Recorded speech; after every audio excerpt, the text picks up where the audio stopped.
We acknowledge and respect the first humans of the unceded land we call San Francisco, the Ramaytush Ohlone.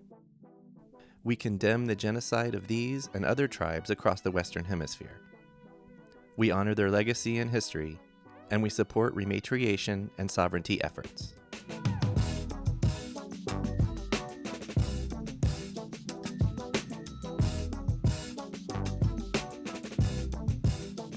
Hello and Happy New Year!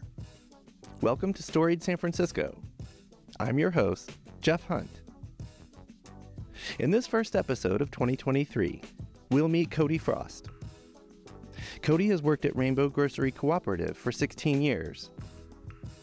We'll learn a little bit about his backstory, then we'll hear some history of this co-op, the last in our series. If you missed episodes on Other Avenues Grocery Cooperative and Arizmendi Bakery, please go back and check those out. Just a quick word about some flooding that happened over the weekend at Rainbow, during that historic rainfall we had on New Year's Eve. The store did have to close on Saturday and was unable to reopen on Monday, January 2nd. If all goes well, they should be back to regular business hours starting today, 9 a.m. to 9 p.m. Here's Cody. My name is Cody Frost. I'm one of the marketing and creative strategists for the store, which is a relatively new position. It's only actually existed officially as a specific role for about 3.5 years now. Okay. But I've been working at the store for going on 16 years. Oh, wow. I've been here for quite a while. That's a minute, yeah. I was originally hired in our package department, so most of the shelf-stable products that you see, stocking shelves, and then, as the structure of the store got involved in coordinating and hiring within that department, I was there for a few years. And then I transferred to the cashier department. I was there for doing that for a number of years up at the front end, and was involved in various levels of that department as well, and did some store-wide stuff, like joined PR, which was a rotating committee, off and on. And then when these positions opened up or were created by the store, membership realized that we needed more consistency when it came to our marketing and branding and things like that, because up until now, we didn't need to do that much work necessarily. We rested on our laurels of being a well-known, technically internationally known establishment. For sure. So, but as our things, competition and the encroachment of big corporate behemoths, so we had to start being more strategic about how we're positioning ourselves in front of our audience. So changes in technology also. I mean, different ways of reaching folks, and I mean, I don't like it, but people are this all the time. Sure. So, well, I mean, historically, we have archives that go back. The store was kind of loosely founded in the early 70s and kind of actually established as a storefront in 1975. Okay. And back then it was also primarily volunteer run. So a lot of people, it didn't incorporate into a cooperative until I can give you the exact date. I think it was in the mid 80s. Oh, okay. Yeah. Or no, I'm sorry. It was in the 90s, early 90s. Oh, it was around for more than a decade, almost 2 decades or so? Yeah, so it went from volunteer run to then it was a nonprofit temporarily for a handful of years. And then when they reincorporated it to get this new building here, where we currently are, they reincorporated into a cooperative, which didn't exist back in 1975. Right. And so that was a new thing that like California state law had created this opportunity, and so the members of the store took it. Can we go back to you and where you're from? Sure. If you're not from here, when did you move here? That kind of thing. Why you said visual arts, but sure, that whole thing. Yeah. Let's do that whole thing. So I grew up I grew up in a place called Carmichael, which is near Sacramento. It's a suburb. I know of Carmichael. Okay. For sure. My dog, she was an owner surrender, and they were in Citrus Heights. Yep. Is it anywhere? Yes. I mean, that's also. Yeah, but, yeah, okay. yeah. Okay. Yes. Okay. Used to cruise up and down through Citrus Heights with friends in high school. So Okay. yes. So I primarily grew up there, suburban life and all that jazz. What decade? I was born in the 80s. I was born in 1980. Okay. So so I grew up there in the 80s and 90s. Got it. And then various things led me to meeting people and friends and stuff and all this other jazz. And I ended up in my early 20s starting to pursue art, creativity. Just following that, I was like, I don't want to do anything else except for be creative. And through that, I made some friends who were working on a big project in Sacramento. I moved closer to downtown. Okay. And in 2004 and 5, they were working on this film project with puppets and miniature sets and stuff like that. And I started getting involved. Nice. And then some of them said, hey, we are going to look to create a space in San Francisco. We have a line on a possible spot, and we were wondering if you want to come do that with us. So in 2000, that started 2005, but I didn't move here until 2006. And so a little easier to do that back then, or maybe hindsight's 2020. I'm not sure. I'm like, there's no way I could move to San Francisco now. I'll say that. Also, having a group of people Yes. makes things a little more affordable. Yes. I'll say not necessarily easier, but bit. Well, just no, their first few years, I mean, it took a couple years to finally start actually getting by. But we worked on our space and built it up. It still exists. It's still in the mission. So is it like an artist space or? Yes. It's not. It's different than what it originally was, in that what we were doing there were, having art shows and film screenings and parties, lots of parties and shows. It's a DIY space. It's called The Secret Alley. Oh, yeah. Okay. Do you know about I love The Secret Alley. Okay. How do you know about The Secret Alley? BFF. Oh, yeah. Okay. Yeah, yes, we're part of their sense. podcast network, actually. Oh.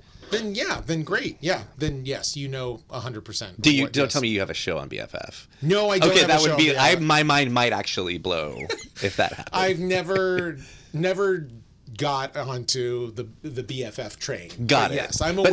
But Secret Alley. Yes. I mean, from the moment I stepped foot in there, I'm gonna guess, the late first decade of this century, sometime in there, 08 or so. Sure. I was just like, yes. At the risk of being cheesy, I moved here in 2000 for probably although I'm not a performer necessarily, for a lot of the same possibly reasons that you did, like, art, music, culture, diversity, all that stuff. And so finding new spaces like that, new to me, was like, wow. Sure. And that was actually one of the things during the pandemic. I was like, no Secret Alley. Yeah. That's sad. Yeah. Anyhow. So, my friends and I, we built that space. Thank you. You're welcome. It's now, mostly run by Noel, who has been running it basically for the last handful of years, almost completely on his own. But yeah, it was a space, and we built it and had events and stuff, and it got crazy and weird, and and it was fun and stressful and hard. And in 2006, it's weird because this is some history that I learned, but like the first .com bubble really made these huge scars run through the city, mostly through like the Mission and Soma, and so like all of this development, all of this gentrification, and all of this money, and then everything just dried up. Yep. Right. Yep. And so it still was like, it never really dropped back down. Right. The cost of living and all that stuff is still expensive, but there was still a lot that was accessible. I mean, there were places that sold like $3 sandwiches. Like there was, Correct. you know what I mean? Like There was what I like to refer to as the $3 burrito across the Yes. street from Safeway. yeah, like you could go and survive, and you can make it, and it was, it was fine. And rent was the most expensive thing always.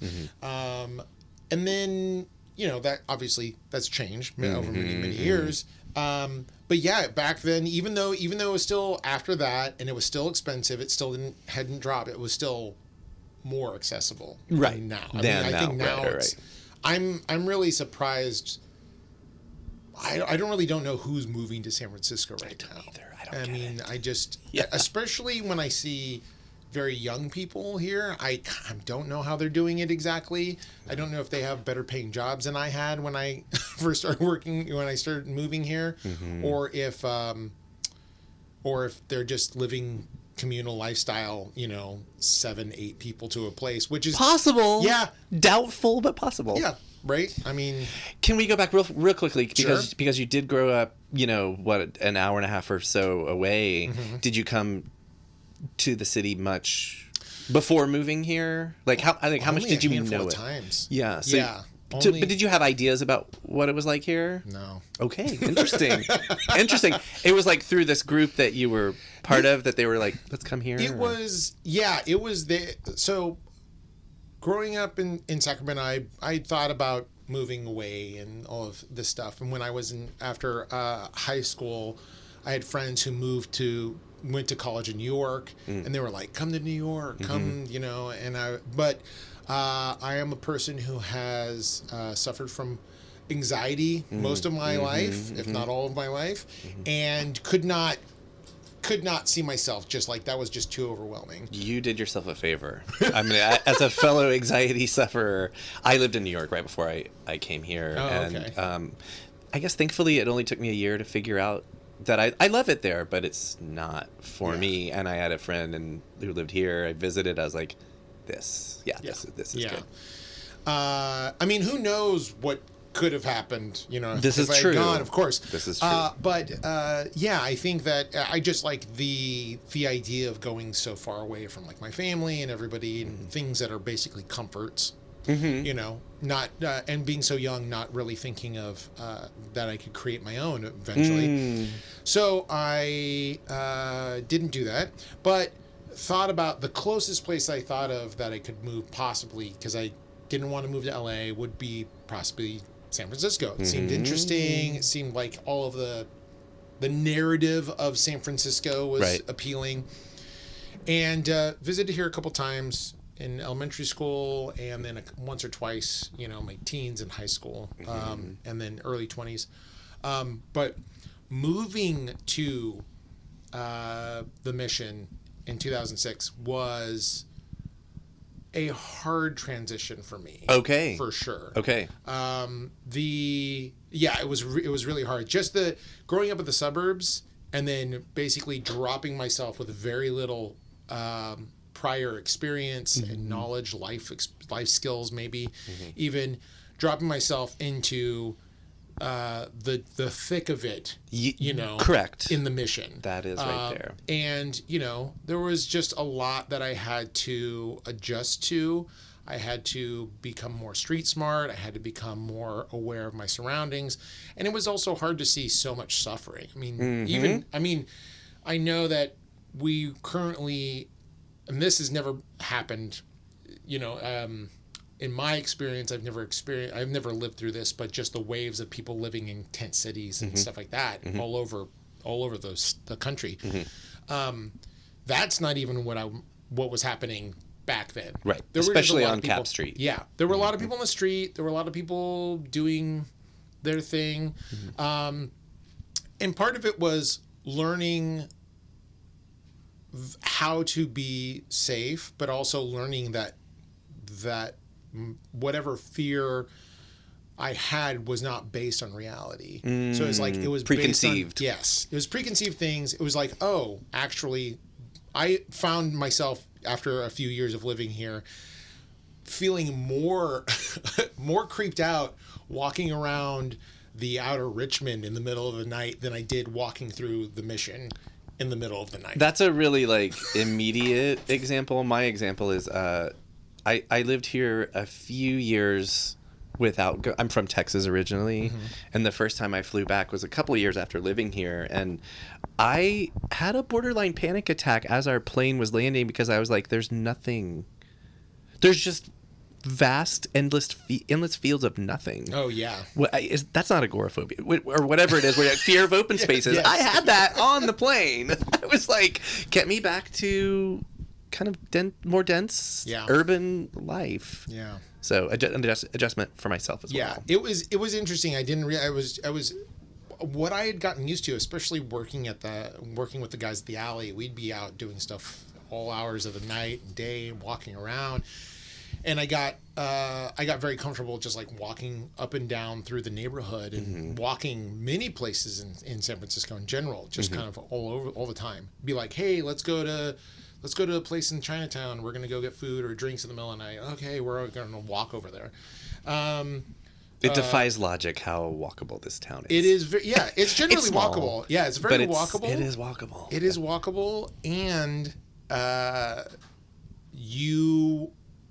feel like this happens to me. Conceptually, everything seems spread out. But as soon as you start walking or riding a bike any direction, you like traverse through neighborhoods so fast that you don't realize like, oh, it's actually physically so much closer than I think. Same thing with Oakland. Over the last few years, going to Oakland for improv and performing, teaching and things, I commute there all the time now, and I don't even think about it. And before, when I first moved here, Oakland seemed like it was on the other side of the earth. Correct. Yeah. So.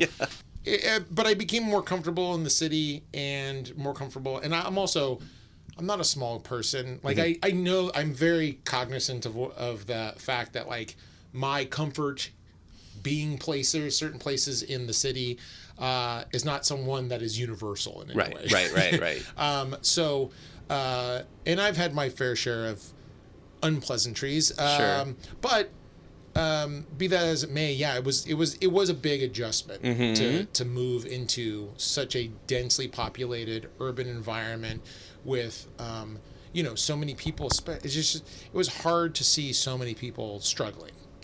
Correct. Yes, and it's not any easier. No, absolutely not. In fact, to this day, when I hear people say anything about unhoused or homeless people, I always try to guess, or maybe the thing I'm trying to train myself to do is to ask, are you complaining about blight, or are you complaining about the fact that there are humans suffering right around you? Like that distinction. Yeah. And I try to surround myself with the people who are the latter. Yes. Yeah.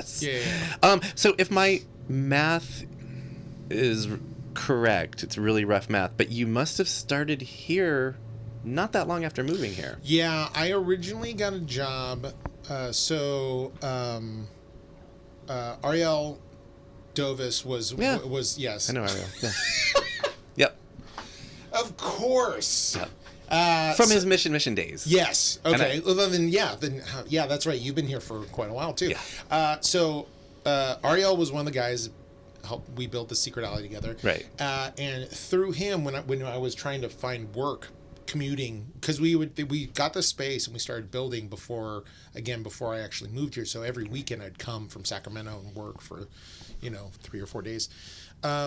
He helped me get a job at Bi-Rite on 18th Street. Okay. So I was working there for the first year or so, and then I got a job here. And Okay. I've worked here ever since. Okay. So it was like, I think it was like July 2007. I think it was when I got a job here. That's a while. Yes. I mean, that speaks to, I feel like, a theme that I'm noticing in a lot of the co-ops that we're talking with, is that people stay. We'll get to that in a minute. Can we, because you've already talked a little bit about the history of Rainbow, maybe let's do that, and then let's talk about your time here and the store now and all that other stuff. Oh, yeah. There's a lot. There's so much history about the store. And a lot of this is definitely from like a Wikipedia page that was created by somebody about the store. Right. So yeah, it was back in the 70s. There was a faith-based group that was all about using food for community support and political activism. And through the process of that, some people there was a number of different co-ops that were created. I think Other Avenues was part of that originally. Yes. We were part of that originally, starting on 16th Street. That was another question. The original location, 16th and in the middle of 16th between Guerrero and Valencia. It's where Gestalt is. Oh yeah, that was the original Rainbow. That's the original Rainbow. Good to know. And when I first moved here, it was like a coffee shop of some sort. Yeah, before it's Gestalt. Yeah. So that was the original location. They were there, and then they opened that up in 75-ish. When you say they, about how many folks were? If you had to guess. I don't know, actually. I think I would imagine that was probably a handful of maybe like 10. Okay. 10, like 10-ish, 8 or 10 core people, kind of like having to sign the lease and, do all that stuff. But then it was kind of community, volunteer. I was going to say, I'm going to guess mostly people who were kind of around that area. Living right? or working. And so they were involved there. And then eventually, like a year later or so, they opened up a general store further down the block. So it wasn't actually combined. So there was the grocery store essentially. And then there was the general store that sold like housewares and sundries and things like that. Okay, cool. Eventually, those in fact there used to be a division of like power in a way where you couldn't work at both, even though they were under the same umbrella, and that but eventually that slowly dissolved, but it was like you worked either for the grocery store or for the general store, which is why if you look at the front of this building, it still says general store. That's kind of a holdover from a million years ago. Interesting. When they moved in the 80s, that space on 16th got too big, or it got too crowded. It was too busy. Right. And the general store, same thing. So they combined both things when they moved to 15th, the corner of 15th and Mission was their second location. 15th and Mission. Okay. Is the building even still there? The building's still there. Oh, good.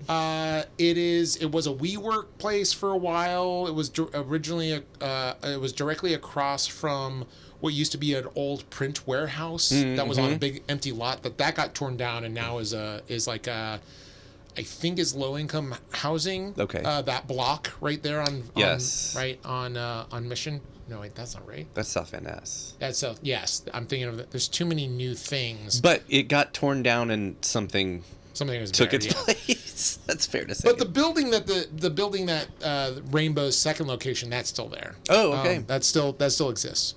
And so they were there for a few years, but they quickly outgrew that, and then they started the process of trying to move and found this location. I think they found it in '95, and then there was renovations. This used to be, my understanding is that it used to be the St. Vincent de Paul. Oh. I think that's the name. Thrift store. Thrift store. Okay. It used to be a thrift store owned by a branch of the Catholic Church, I think. I can kind of see that. Yes. And so that's what it was for years. And then we bought it. So we actually outright owned the building. I think in 2008 or 9 is when we finished paying off the mortgage. So we own this building and property. And that also speaks to other things about. Yes. Yes. Yeah. Good things. Good things. Yes. Yeah. So, we've been here since '96, I think, is when the store opened up in this location. Okay. Also incorporated around that time into a co-op with the state. Right. Up until that point, though, basically the store had been running itself as a democratic workplace, not hierarchically structured. So everybody was still involved, and they were still a member of running the business, but it wasn't kind of structured on a legal level as such. Right. Yeah. Were roles might have been defined, but were people assigned and limited to roles, or did everyone just kind of share? I think everybody moved around. I mean, my understanding is that there was still some again, some holdovers of like the division between departments and things. And that's for the general still store true. versus food. Is it still true? It's still true. We still technically have 14 or so autonomous departments. And they all run themselves independently within certain guidelines. So basically there are, there's corporate rules and policies that exist that kind of are broader guidelines or overarching store-wide things. Sure. And then the minutia of department schedules and vacations and hiring and things like that are all done on a departmental level. So, so there is, for better or worse, there are departments that kind of can find what they need within their labor and, their products. If they're buying or selling products, they can find ways of tweaking that and balancing out, trying to get that efficiency down. It does hinder sometimes the kind of cross-departmental work being done. Sure. It's a little bit more opaque for new workers, so there's a little bit of trying to help people understand this, like, oh, there isn't necessarily a centralized place where you go, oh, I just need to pick up a shift, or my shift is going to rotate throughout the store. You'll be generally kind of specialized in a way, and then over the course of your career you can hop around and learn things. Yeah. You mentioned how many departments? 14, I think, on the floor. Okay. And not to disparage any of the others, but for me, the two that stand out the most, bulk and cheese. Sure. Yes. Can we just talk about those real quick? Yes. I can't have Rainbow on the podcast and not talk about especially the cheese. So My God. One of the that's actually going back to bulk first. Sure. Bulk is bulk access, bulk food access, low cost access to volume was kind of one of the early tenets of the store. Right. And the store prioritized bulk access, not only for an ecological standpoint of reducing waste, which I was not alive back in the 70s. I don't know how much packaging, how much processed food there was. I mean, now there's so much, right? Right. So I would imagine by scale it would be much smaller, but nonetheless, still there's a lot of packaging involved in even just getting base ingredients. And so the store wanted, the founders wanted to have that maintained. And so every iteration of the store has kind of maintained that, try to keep it accessible, try to broaden that out. And we've actually, in all of our years, have been able to work with different vendors, manufacturers, and distributors to get access to bulk products well before the zero waste movement and the zero waste shops, little boutiques and stuff have been popping up, which is all great. I mean, that's, that's all very good stuff. But it was something that Rainbow was prioritizing for a long time. So you can come here and get bulk lotion and shampoo and dish soap and Epsom salts, and as well as food, obviously. Right. Lots of food, lots of herbs, spices, medicinal herbs, and things like that. And when we renovated in, I think it was 2012 was when we renovated in the store. We expanded those bulk departments. Okay. So we expanded the bulk food department and the herbs department. So they're much bigger than they were when I first started working here. That's kind of one of our proud things. Feathers. It's feather in our cap. We are very happy with being able to do what we do there.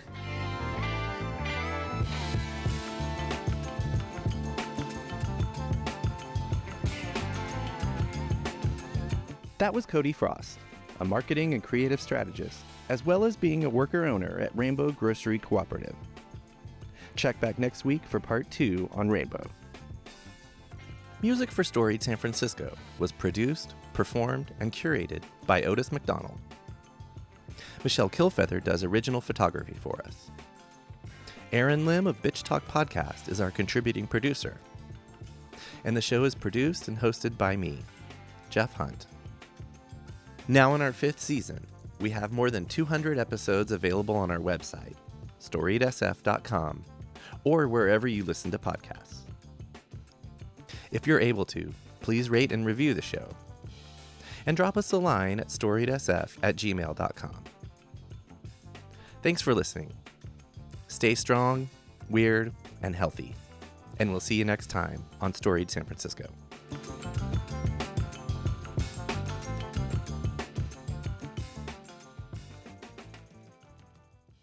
This podcast is a proud member of the BFF.FM podcast network. Learn more at podcast.bff.fm. BFF.FM, best frequencies forever.